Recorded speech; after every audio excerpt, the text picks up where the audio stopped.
Welcome to Pro Business Podcast, a channel where we share stories from the immigrants who had guts and goals to start the business on a new country, on a foreign land. Today, my guest will share tips on how to be successful in digital marketing and opening a business in a new country. Stay tuned. 150% almost increase in enrollment. Like I have a cousin who runs social media, whatever they do, it's fine. Well, it's not fine when it's not working. And when I say working in terms of business, we must produce financial results because that's the definition of business, to produce financial results, right? And then once you get a good bookkeeper who knows what they're doing, that gets easier, which was, I think, the biggest part, because initially we had responses like, no, just don't do it. And Before we jump into today's episode, I want to invite you to become a part of our community. Here you can find more inspiring interviews that will help you feel more confident, more motivated as you start your business journey. Just hit the subscribe button. Your support really matters to me. And I love reading all the comments as we're just getting started.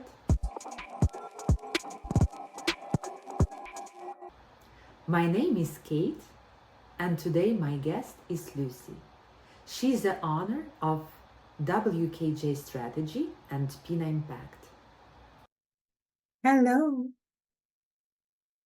how are you? Hi, Lucy. It's nice to see you. Oh my Nice to goodness, see you too. amazing. Where are you located? I'm in Ottawa. Where are you? Nice, Calgary. Oh, it's a little bit far. Okay, so our geography is spreading. That's good.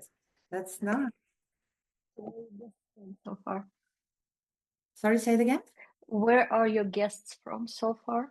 Right now I have a little bit of free time in between my projects.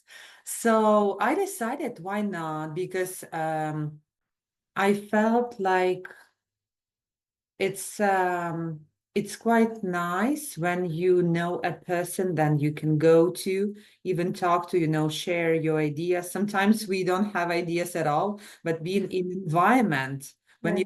you're here and there, like some people might think about opening a business that actually interests you. So you can join, you can collaborate together, you can find partners.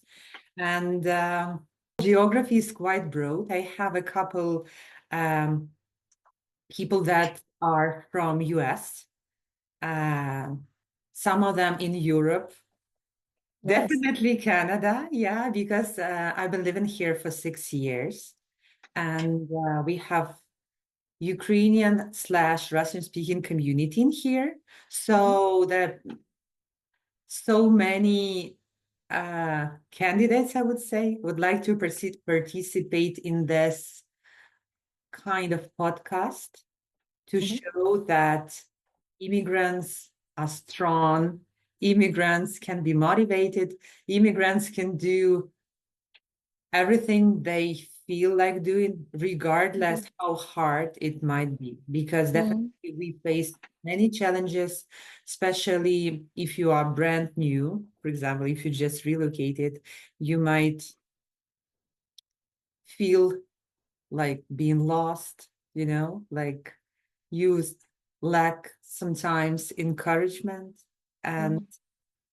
established established I gathered like-minded people here in Ottawa. It's women so far, because I think for me it's easier to talk to women because we understand better our challenges and the problems we might have.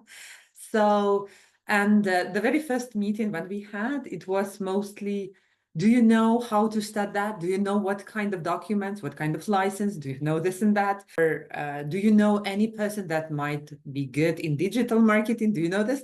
I'm like, oh my goodness, guys. Yeah, even though I'm like 6 years, a little bit more than most of them were, but still, I don't know everything.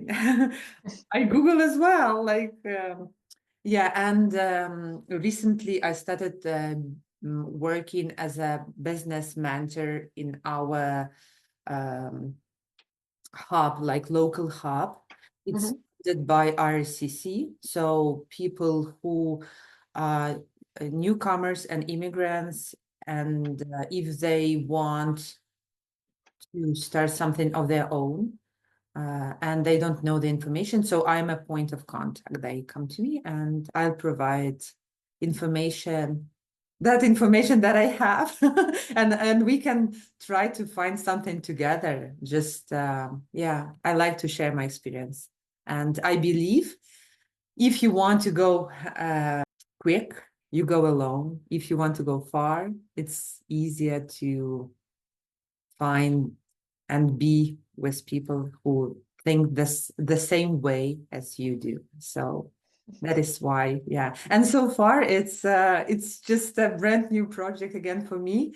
And yeah, I believe if you are passionate about things and services you provide, then why not?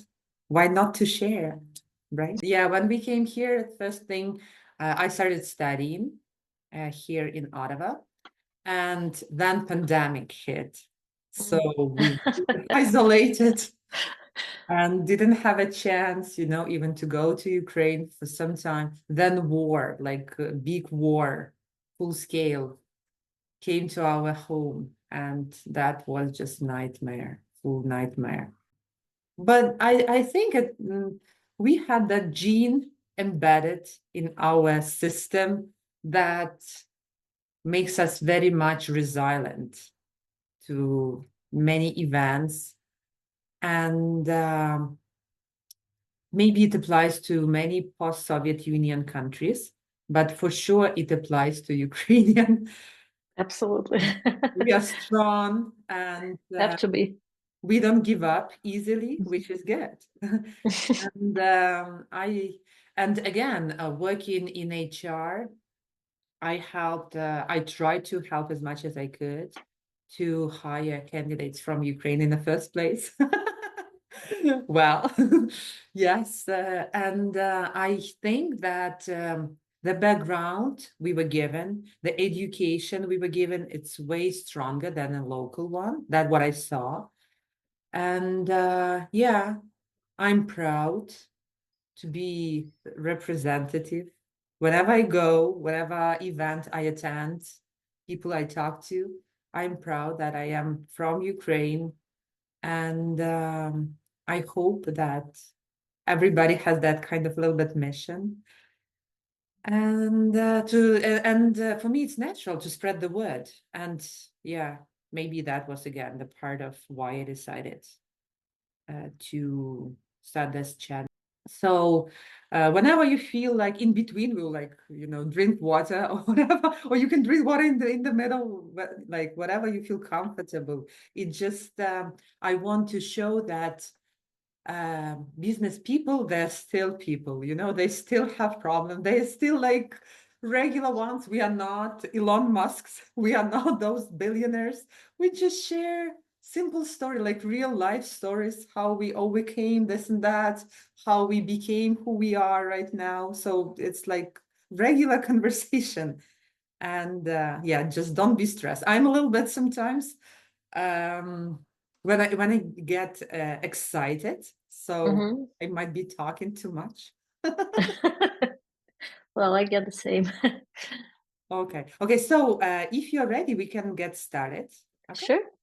Okay, so my very first question, knowing that you are from Ukraine, very first question is, I know that it was not easy to relocate in the first place. And tell me a little bit, tell our audience, tell us a little bit about yourself, your journey, and when did you relocate to Canada? Well, we moved to Canada in 2022, my husband and I. And before that, we lived for a few months in Mexico. So we were looking for a home where to go, and Canada was very welcoming, which we're very grateful. And It felt nice to have a place that has such a friendly community, such amazing people, and all the opportunities around. To us, it felt like home, and so here we are, still in Canada, enjoying the weather. Some locals, when they hear us say, "Oh, I like your winters," they say, "Oh, okay, thank you." Well, I think the winters are beautiful here as well. Nice, nice. And why Calgary? It's unusual. Typically, people go to Toronto because they think this is a business hub where they can have so many different opportunities. So Calgary is a little bit unusual, I would say. I think we were looking for something cozy. We love large cities, however, uh, weather-wise, from what we read, research before we moved to Toronto, cold as well. Vancouver is cold. Those are large, nice cities. However, you can travel there from Calgary easily. It's just amazing. It felt like the right choice. Yeah, yeah, I feel you. I've been to Calgary myself a couple years ago, and we went to Banff because Banff is something that I believe everybody should visit at any point in life. The earlier the better, though. Climbing those mountains is not easy at all. It was, yeah, it was a little bit exhausted, especially I was not that much prepared for such a long, hard hike. So but it was absolutely beautiful, amazing.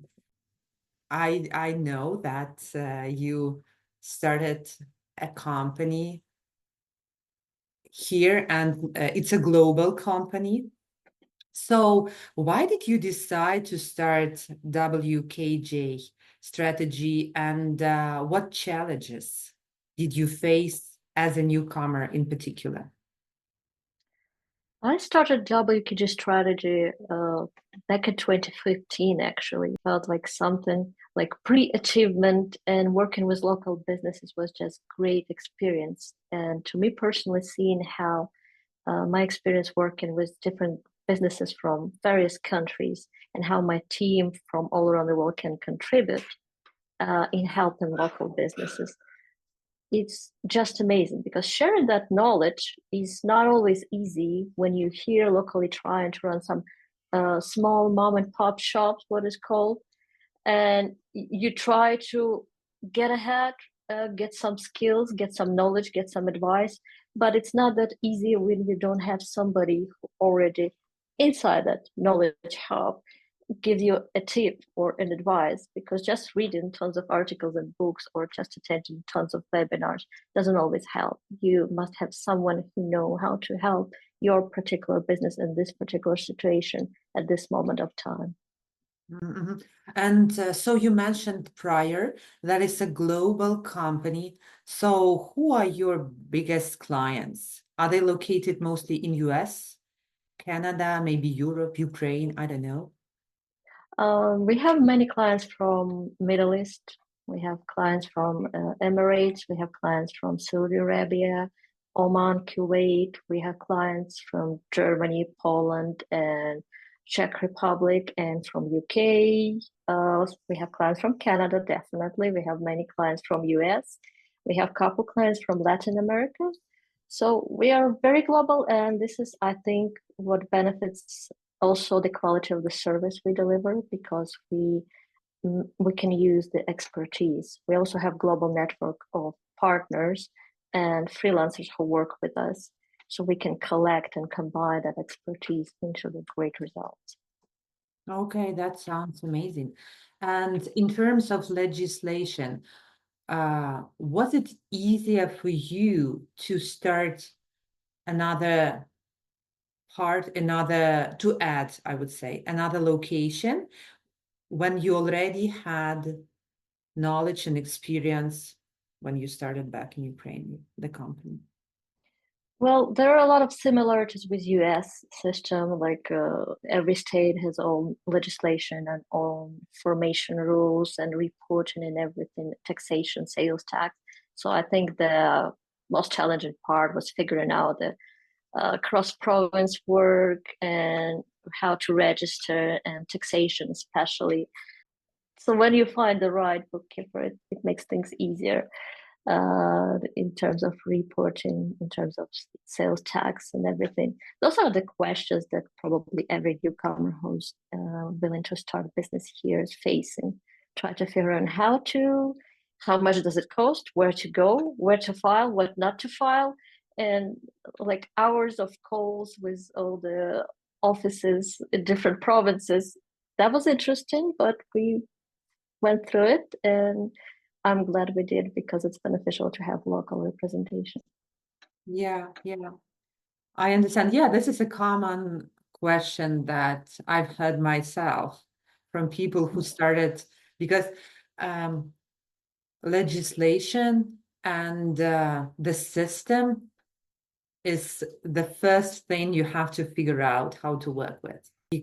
And what about business plan, actually? Some people advise to start and write the business plan to understand expenses, to understand the market, to understand audience. Did you do that as well?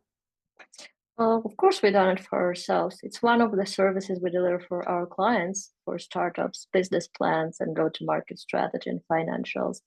And just to make sure you understand where you're going with these expenses, is it worth it, or should you go other direction? I think it's beneficial just to, even if you don't know how, just take a piece of paper and write it down.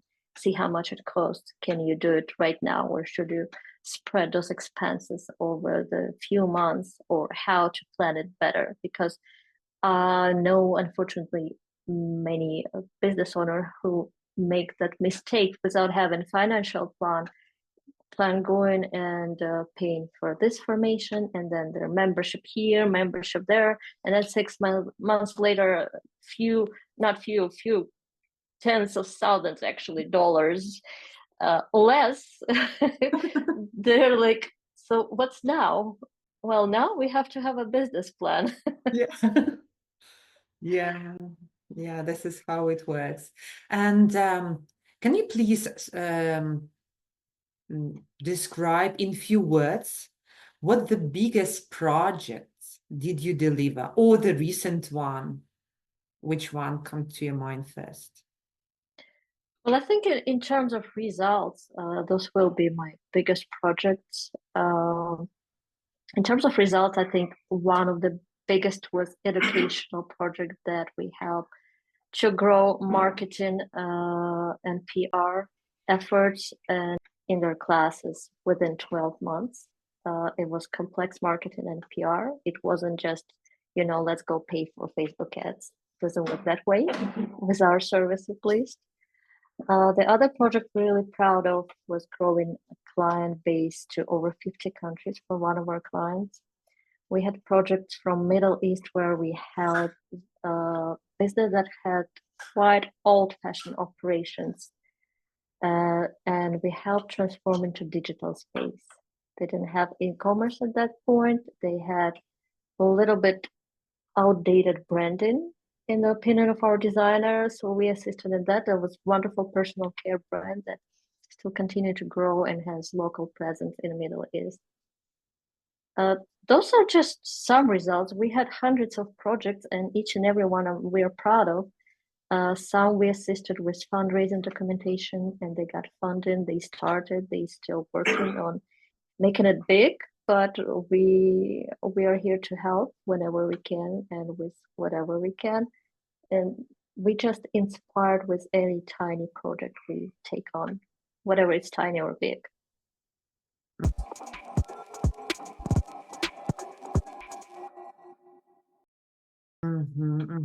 So it's quite hard for brands to stand out today, especially in the current market. Oh my goodness. It is. It's difficult, and we see every day, even walking the same street you live in, we see new places opening up, and then 12 months later, they're not there anymore. It is challenging. So what's the best advice for brands wanting to connect with people and leave a lasting impression? Do you have anything that you would recommend? to a fresh start? Well, fresh start always starts with marketing and PR. I know many business owners, when they open small restaurants, don't want to hear about it. Okay, yeah. And do you remember, or maybe any kind of occasion comes to your mind when you had to use unusual approach, something to implement that you haven't done before to lure new clients? Here in Canada, I think it was little new to us to go after government programs. We were approved for CDAP, which is ISET program. That was amazing. We worked digital transformation projects before, but not on this scale. And I think that was the greatest experience. And that's something new we've done, and it was beneficial. Okay, so I noticed that your English is perfect. Well, thank you. Yours as well. I can't even tell where you're from. Now you know where I'm from. Well, and Oh, unless you run in charity, which shops don't usually do. So I think the best will be the complexity of marketing and PR to connect to customer at every channel and every level. It can be social media, it can be email, it must be local for foot traffic if we talk about shops or restaurants. And the second part will be customer-centric concept that has been introduced, I believe, in 1954 or 55, and it's still valid because every business today must be customer-centric. If you just sit there and you sell that loaf of bread is one thing, but if you deliver customer service with smile, being friendly, and at the same time, for example, you have customer loyalty product that is digital and that's supported by your digital marketing efforts, that's completely different level.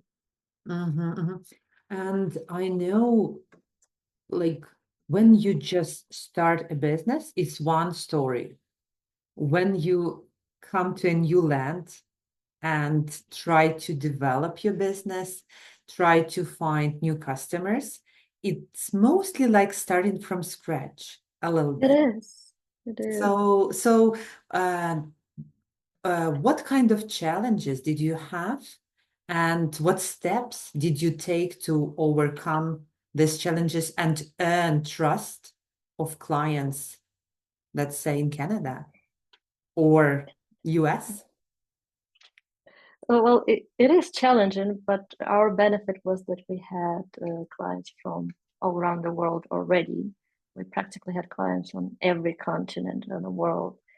And I think that experience and expertise that we developed over the years was beneficial, including partner network.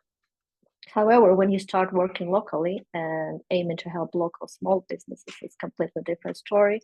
And every market, it be Poland or Canada or Ukraine, has its own specifics. For Canada, I believe still it's networking and meeting new people, talking to new people, and that's beneficial, not just joining events, but really connecting to the groups of individuals wherever they're from. There are a lot of communities that are based on the origin, like Ukrainians keep it together, people from some parts of Asia will keep it together. That's wonderful. However, when we all come together, those multi-diverse meetings, business meetings that I had the pleasure of participating in, those are the best. When we came here, I didn't know that it's in Canadian mentality, then you have to keep small talks. It is a big difference. And my husband is from US and he lived for 6 years in Ukraine. And he was surprised by the differences in mentality that we have. Like you mentioned, small talk or complimenting someone on the street. It's similar in the US, but it's practically non-existent in post-Soviet environment. So to us, it's new. To him, it was new. And I think it's important to not to learn those differences, but to experience it and to try to embrace those differences and understand that with all the challenges and differences that we have, we still have, most of us, a common goal of making this world a better place. Yeah, so true. Yeah. And apparently, with your approach to conquer the world, like spreading the company globally, um, what dreams do you have? What big goals? What's something that you see yourself, let's say, in 5, 20 years? To me personally, change came unplanned, I would say. Shortly after moving to Canada, I became ill and I was diagnosed with autoimmune condition. And I had to deal with all the change that comes with it, including managing businesses and being able, followed by not being able to work, and all the other challenges. And this is where the understanding came that I can add something. And our plan for the next 3 years is to add social enterprise to our business. And this is where Pina Impact comes in also, because we are planning on hiring more people, more refugees, more people from developing countries, more people from conflict territories, and more people with disabilities, visible, invisible, and dynamic disabilities, because it's quite challenging to navigate career change once you're facing that sudden change yourself with health and living environment.